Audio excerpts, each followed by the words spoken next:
This upcoming month is going to be a great one for games. Of course, we want to talk about the upcoming lineup. I'm Falcon, and today on GameRanks, the top 10 upcoming games from March 2018. Number 10 is Final Fantasy 15 PC Edition. Let's just go ahead and say it. I love Final Fantasy 15. I think it is a great game with an imperfect ending and some spots that are very rough. But even those flaws don't change the fact it's phenomenal. And I couldn't be happier it's landing on PC, totally rebuilt from the ground up, basically a generation ahead of the console version. This is the first mainline Final Fantasy with a real-time battle system, literally to the point of an action RPG, and it works really well. And while the characters are kinda tropey, whatever. I liked him a lot more than I expected to, and I really liked just the whole idea that the game was meant to feel like a road trip. It really does. I will play this game for years. I love it. I'm stoked it's on PC. What a great excuse to play it again. Number 9 is Agony, a first-person hellish horror game. Survival horror, to be specific.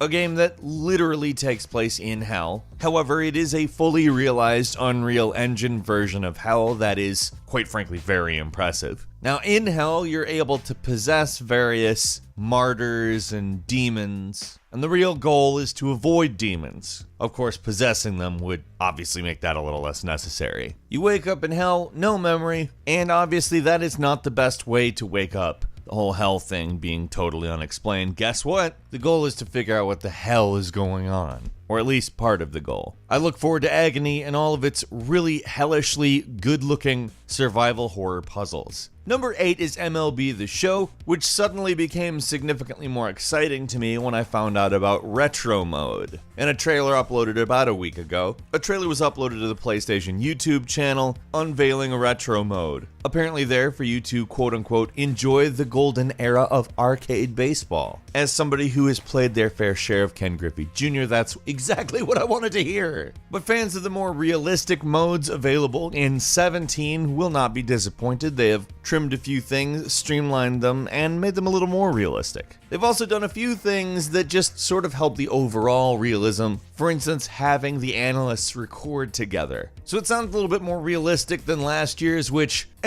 Overall, to me, MLB The Show 18 really looks like it is going to be a package specifically for video game baseball fans, and I am excited for that. Number 7 is Assassin's Creed Rogue, a remake in 4K for the PS4 and Xbox One. Rogue was basically kind of a lost Assassin's Creed game. It came out around the same time as Assassin's Creed Unity, and was not a next-generation game. Rogue was the last of the series to be on PS3 and Xbox 360, while Unity was out on PS4 and Xbox One. Rogue kind of got passed over, but when it came out on the PC, people kind of rediscovered it, and it is a little bit of a lost gem. It takes place in 1700s colonial America, and it's not perfect by any means, but it's something. But it's really nice to see Rogue with the sort of nicer graphics that the PC port allowed. It's mainly just a graphical update, but still, it's a game that really deserved a little bit more attention than it got because of how it was released. But it is an Assassin's Creed game, and if you don't like those games, I wouldn't really head this direction, but still, if you do, this is a good place to go for some less traveled territory. Number 6 is Kirby Star Allies, which, listen, it's a new Kirby game. It adds a slightly new mechanic called Friend Abilities. I say slightly new because it's more likely that you will have played this rather than Squeak Squad, which came out over a decade ago, where Kirby can recruit allies that can either be played by AI, or if you've got more people to play with you, them, which should make for a lot of interesting games because obviously Kirby is a pretty unique platforming experience. Honestly, I think a new Kirby game is just a smart move for Nintendo. Kirby's a great franchise that usually comes in later in the console cycle, so it's nice to see that within about a year of release, they've already got a Kirby game on the Switch platform. But then again, Switch is just killing it. I'm just excited to play a new Kirby game, honestly. I don't know why, but for whatever reason, it really seems like the right time for a new Kirby game. Number 5 is a 3DS game called Detective Pikachu, an adventure game in which you play as a low-voiced Pikachu who solves mysteries. You take the role of a kid named Tim Goodman, who works together with Detective Pikachu, who isn't as powerful as the other Pikachus. However, he is a detective who speaks low and gruff. In some ways, this game sounds a lot like Professor Layton or Ace Attorney, but I kind of think it sounds like it's probably going to be a little more bizarre, based purely on the titular character. Or not, who knows? Really, I'm just interested in this because detective games are fun as hell, and I like Pokemon. Number 4 is A Way Out, a co-op prison escape adventure from the developers of A Tale of Two Sons. It follows two characters as they escape from prison as well as stay on the run from the police, the Po-Po.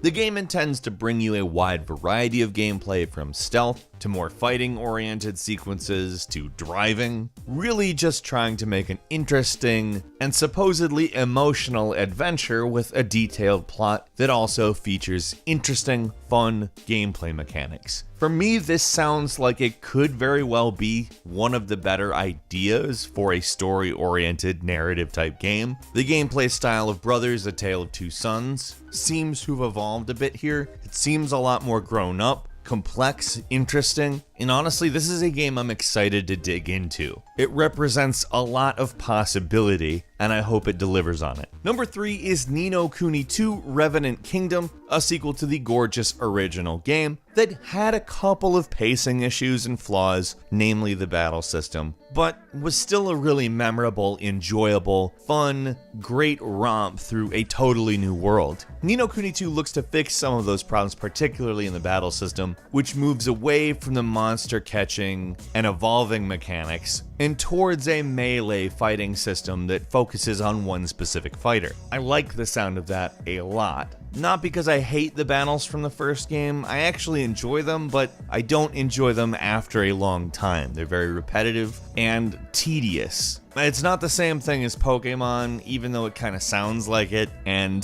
Pokemon is paced a lot better in its battles. That being said, the original is still a wonderful game, and I expect this to be possibly better. We'll see. Number 2 is Sea of Thieves, an open world sandbox pirate game that basically lets you have a crew of friends and go out and make your own pirate stories. Now, we've heard several variants of that pitch up to this point, and it really is up to the idea that Sea of Thieves really lets you do it. Impressions from the beta are good. I don't know if you watched any clips, but the possibilities seem pretty nice to me. I've got my hopes up, basically. That's all I'm saying. And finally, number 1 is Far Cry 5, which promises to be hundreds of arguments just on a daily basis. An extremist cult here in the United States promises to drum up a fair amount of violence, and folks, I'm just talking about on Twitter. I expect not to hear the end of this damn game, but I expect to play it until the end. Honestly, it's a refreshing idea. Something current, incorporates a lot of the mechanics from the whole series, for instance, the training of animals from Far Cry Primal. All in all, I expect this to be a good game. Hopefully there's enough added to it that it mechanically is a more interesting game, but I do expect at least the narrative to provide a fair amount of entertainment, both in-game and out. Couple of bonus games for you. The first one is Attack on Titan 2, a game that will hopefully even out the experience a bit. If you recall, some people loved the first Attack on Titan, others didn't, and partially it's because the game wasn't really an even experience, but it was an interesting game. I personally liked it. It was at very least different, and I hope that this one builds on the original and the Devil May Cry HD collection, because Devil May Cry is great. I mean, there's really no reason not to want the Devil May Cry HD collection. Devil May Cry is a classic series as far as hack and slash and action games go, and getting the first 3 games in HD all in one place, yes, thank you, I will take it. What game are you looking forward to most this month? Leave us a comment, let us know. If you enjoyed this video, please click like. And if you're not subscribed, now would be a great time to do so. We upload brand new videos every day of the week for you, our own personal little GameRanks army. We have to thank you very much for watching this video. I'm Falcon. You can follow me on Twitter at Falcon the Hero, and we'll see you next time right here on GameRanks.